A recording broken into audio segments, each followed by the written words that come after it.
Is your query taking forever to run? Are you sure that your pipelines will continue to hold up as your data scales?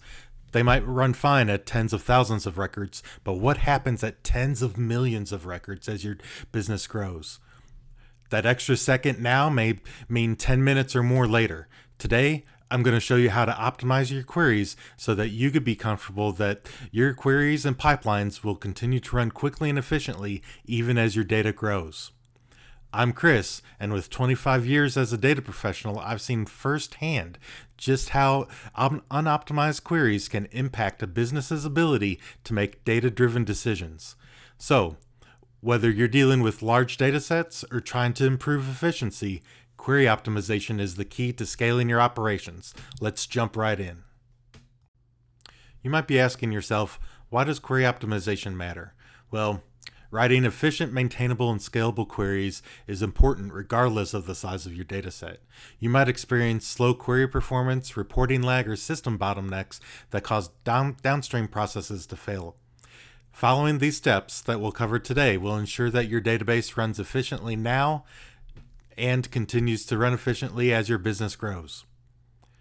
Optimizing your queries will make them faster, which is important, but it also makes them easier to maintain. As your team grows, you may not always be the one to continue to work on your pipelines and your queries. So, as a bonus, the techniques that we'll discuss will give you the hints on how to be able to master this month's data coding challenge. So, if you don't know yet, I've started a coding challenge that we'll be doing monthly, and whoever wins the coding challenge will have a spotlight for on the coding review. So, if that's something you're interested in, be sure to go back and check out that video. Let's start with one of the most impactful things that you could do to speed up your queries, indexes. So, these are one of the most important things that you do to improve the performance of your queries. However, using too many or using them improperly will slow down your write operations, such as inserts and updates. So, using indexing on fields where you are commonly using those fields in where clauses or in your join criteria are going to be where you get most benefit out of them. Indexing every column will add undue overhead when performing write operations. So, do this step right, and you will have your queries moving at lightning speed. Do it wrong, and it will bring your database to a halt. So, here's the basic syntax of an index.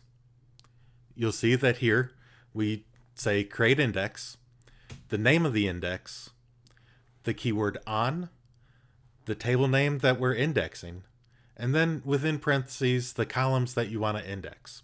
Generally, your indexes will be prefixed with the capital letters IDX or IX and then underscore, and then a proper name for your index. Something that you'll remember what it is 6 months, a year down the line. As with much of this stuff, you can make it as simple or as complex as you need it. For now, we'll stop right here, but rest assured we will dive deeper into the intricacies of indexes in a future video. All right, let's talk about the lazy man's query, select star. For those of you that don't know, select star selects all the fields from a specific table. So it's select star and then from and then whatever other pieces of the syntax that you need to add for your query. A lot of people use this to quickly run queries. A lot of people use it to create views. It's not the most efficient method for a lot of reasons. However, you do see it a lot. What you actually need to do is to explicitly define what you need for that view, for that query to run. How often do you actually need everything in a table? Not every time you run it, right? So, even as you're investigating something, you should be specific. We'll get more into that piece further down the line in this video. But for now, just know that select star is not even the way to go for when you're investigating what's in a table. Always specify the columns that you need. This reduces the amount of data returned and speeds things up a ton. For example, get in the habit of doing it like this. Select the field names, each on a separate row. You'll do this for ease of reading later on, especially as your queries get more complex. It's good to be in the habit. from, and then the name of your table. Instead of this, select all from customers or select star from customers, especially when working with tables that have a ton of fields. So let's talk about joins. All join types are not made equal, especially when it comes to how the database engine handles them. Inner joins are the most efficient, while outer joins are the least. Avoid outer joins unless absolutely necessary. They cause issues not just with efficiency, but with accuracy of the returns of your data. Left and right joins are okay, but don't get in the habit of just using them just because. A lot of times you'll see older queries or people that maybe don't understand a whole lot about efficiency use left and right joins just all the time, just in case. It's not a good practice. It will slow down the performance of your query. Inner joins definitely provide the best efficiency here. So make sure you understand your data set well enough to know whether or not that you can use an inner join or you need to use a left or a right join. Keep in mind that with each join that you add to your query, you are incrementally increasing the overhead of that query and you're slowing it down. Be mindful of the changes that you make and always remove unnecessary joins when you can. All right. I told you that we'd get back to this. This section is on limit and top.